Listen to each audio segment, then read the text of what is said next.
খিচুড়ি অথবা ডালের সাথে এরকম যদি টক ঝাল মিষ্টি একটা আচার থাকে তাহলে তো আর কোনো কথাই থাকে না।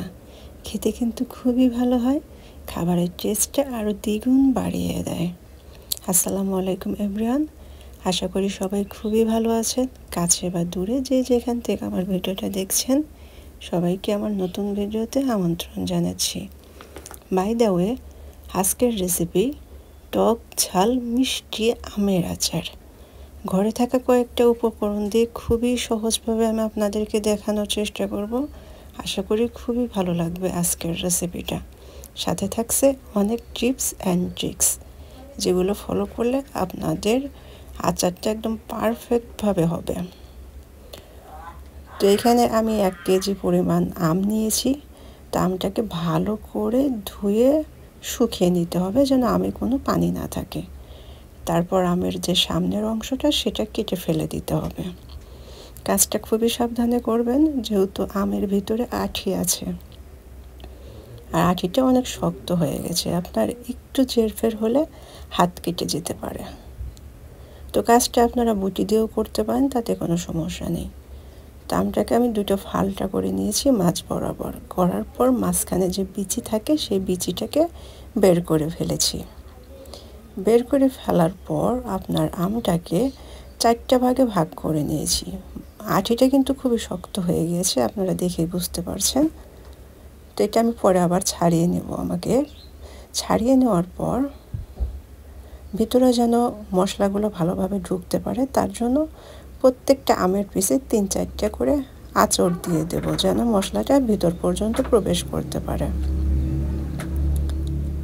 তো সবগুলো আম আমি আর কি একই প্রসেসে কেটে নিয়েছি।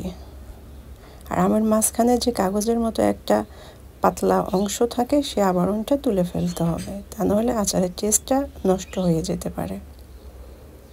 তো এরপরে আমের ভিতরে আমি পরিমাণ মতো লবণ এবং মরিচের গুঁড়া দিয়ে ভালো করে মেখে নিয়েছিলাম। আপনারা সাথে চাইলে একটু হলুদের গুঁড়োও দিতে পারেন। মাখানোর কাজটা কিন্তু খুবই ভালো করে মাখাতে হবে, একদম ঝাঁকানাকা করে মাখাতে হবে।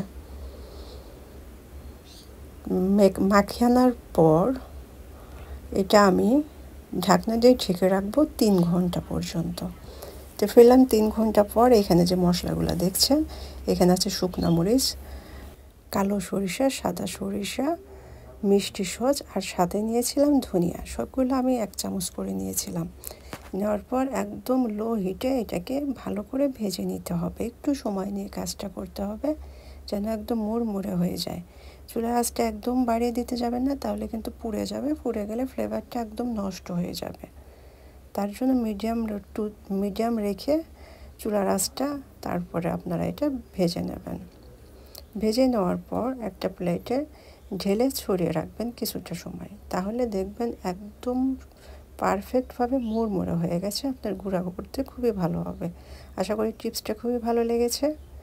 এরপর আমি কড়াইয়ে পর্যাপ্ত পরিমাণ তেল দিয়ে দিয়েছিলাম। আচারের তেলটা একটু বেশি হলে কিন্তু আচারটা অনেক দিন ভালো থাকে, রোদ্রে দেওয়ার কোনো ঝামেলা থাকে না। এই টিপসটাও মাথায় রাখবেন।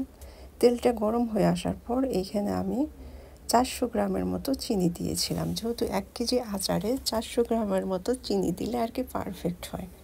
আপনারা যদি মিষ্টি আচার করতে চান তাহলে কিন্তু আপনারা চিনির পরিমাণটা আরও বাড়িয়ে দিতে পারেন, এবং যে যেরকমভাবে মিষ্টিটা খেতে চান সেরকম অনুযায়ী আপনারা দিয়ে নিতে পারেন।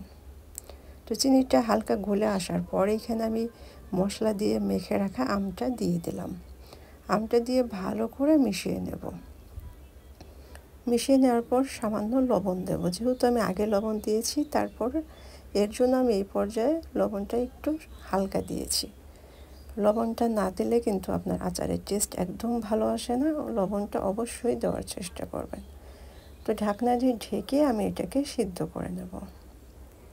এটা কিন্তু অনেকটা সিদ্ধ হয়ে এসেছে, দেখতেই পারছেন কালার কিন্তু পুরো চেঞ্জ হয়ে গেছে। এই পর্যায়ে আমি কিছু মশলা অ্যাড করে দেব।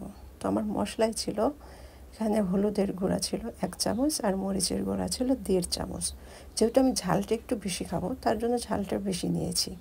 আপনারা যদি ঝালটা কম খেতে চান তাহলে ঝালটা কমিয়ে দেবেন। তো খিচুড়ির সাথে আমার ঝাল ঝাল আচার খেতে ভীষণ ভালো লাগে। ডালের সাথে আচারটাও কিন্তু খুব ভালো যায়। আপনারা কে কীভাবে খান আমি জানি না, তবে ডালের সাথে আর খিচুড়ির সাথে আচারটা খেতে আমার খুব বেশি ভালো লাগে। তো এখানে দেখতে পাচ্ছেন, এখানে কিন্তু আচারটা আমার অলমোস্ট হয়ে এসেছে। তো আমি বাকি মশলাটা এইখানে অ্যাড করে দেব। আচারটা কিন্তু সবসময় নাড়াচাড়ার উপরে রাখতে হবে, তা নাহলে তলানিতে লেগে যেতে পারে। তো যে মশলাটা আমি গুঁড়া করে রেখেছিলাম সেই মশলাটা অর্ধেকটা দিয়ে দিয়েছি। এখানে কিন্তু আমার পুরো মশলাটা লাগেনি, বাকি মশলাটা আমি পরবর্তী আচারের কাজে ব্যবহার করব। মশলাটা দেওয়ার পর ভালো করে নেড়েচেড়ে আরও কিছুক্ষণ সময় রান্না করে নেব। তোমার আচারটি কিন্তু হয়ে গেছে, মাশাআল্লাহ, দেখতে কিন্তু খুবই ভালো হয়েছে, খেতেও খুবই ভালো ছিল। আমার রেসিপিটা যদি ভালো লাগে অবশ্যই লাইক, কমেন্ট, শেয়ার দিয়ে পাশে থাকবেন। আবার দেখা হবে নতুন কোনো রেসিপিতে। ভালো থাকবেন সবাই, আল্লাহ হাফেজ।